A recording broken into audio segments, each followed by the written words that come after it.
But we should bump ahead because speaking of government overreach and doing dumb things, there's always the Biden administration to talk about.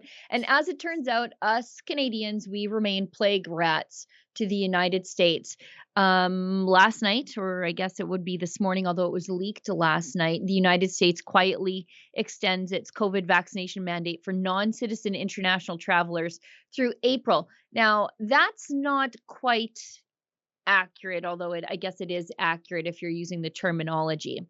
But Katie Davis Court, her sub headline here is exactly my issue with this. I think you should be able to say who can come into your country for whatever reason. That's sovereignty, right? So if the Americans don't want us filthy Canadians crossing the border, fine and dandy.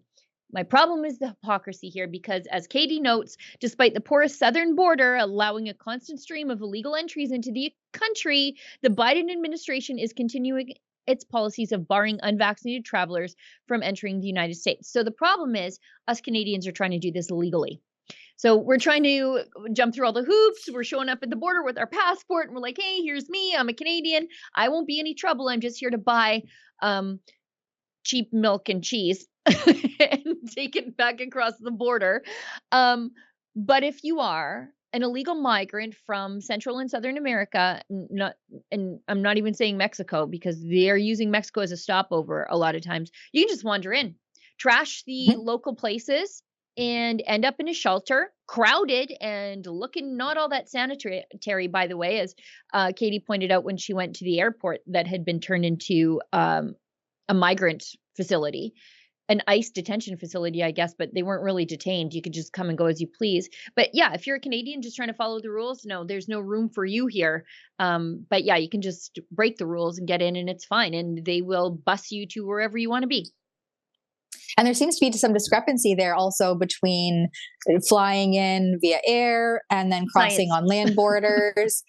And I mean, what about anyone at sea if you're going through any water channels, things like this? And I know that there are many unvaccinated travelers who have readily and fairly easily, from what I understand, crossed land borders and are frequenting various spots in the United States.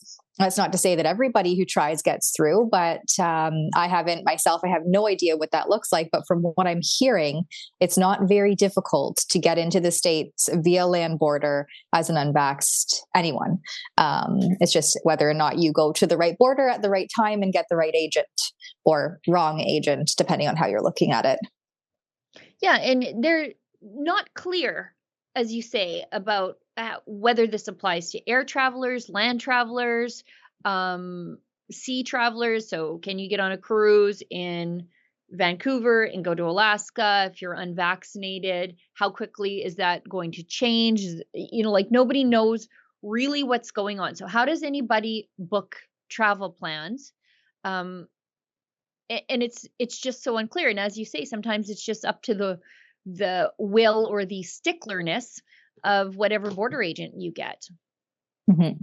Well, and you brought up a point too earlier, Sheila, about how some of these border towns are really suffering at the hands of this mandate and separating families and crushing business, and, sort of the economic exchanges that happen there. Can you maybe give us a run through of what you mentioned earlier today to me off the live stream? Sure. Yeah. It was something we talked about in our morning staff meeting because we were talking about this exact issue. There are towns across the border, like for example, Coots, Alberta and Sweetgrass, Montana, they really operate as one community, right? Because neither town is big enough to have all the services to provide for a couple hundred people here and a couple hundred people there. And we saw during the Coots blockade, they had to let the school bus through because kids are going back and forth on the school bus. There are places in southern Manitoba where they have one hockey team.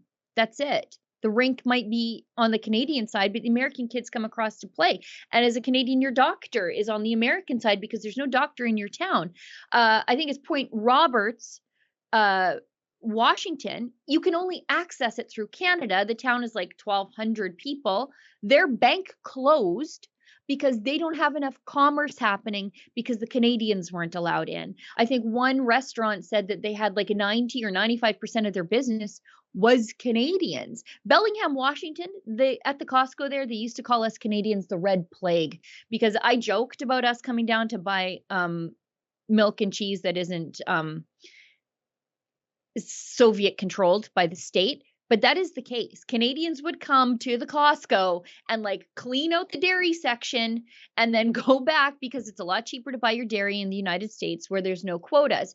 And that commerce isn't happening in those communities because us dirty, rotten, gross, plague-carrying Canadians are not allowed across the border. And again, I say, like a sovereign state, they have a right to let anybody into their country that they want or decline anybody from entering into their country. But the economic fallout in these border towns is very real, and it's catastrophic for American business owners, not just Canadians looking for a bargain, but the American business owners providing that bargain to them. Their industries are being leveled, and it is completely unfair. And of course, it's unscientific because if they drop the border mandate for land crossers, how do they keep it for air travelers?